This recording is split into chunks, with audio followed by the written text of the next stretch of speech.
Hello viewers, আসসালামু আলাইকুম ওরহমতুল্লাহি ওবারাকাতুহু। চলে আসলাম আজকে তোমাদেরকে একটা নতুন কবিতা শোনানোর জন্য। কবিতাটা আমার খুব পছন্দের, হয়তো তোমাদেরও পছন্দ হবে। যদি পছন্দ হয় কবিতাটা লাইক কমেন্ট শেয়ার করে কবিতাটা সম্মান জানাবা। কবিতাটা শুরু করলাম। প্রতিটি মানুষেরই একটি নিজস্ব আকাশ থাকে, আমার সে আকাশ তুমি।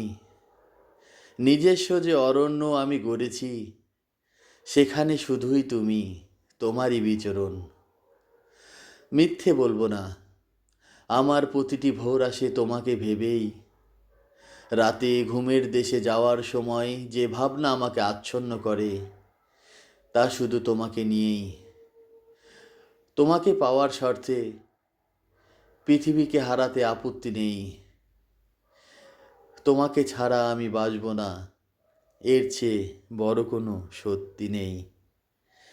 কবিতাটা ভালো লাগলে অবশ্যই কমেন্টে জানাবা।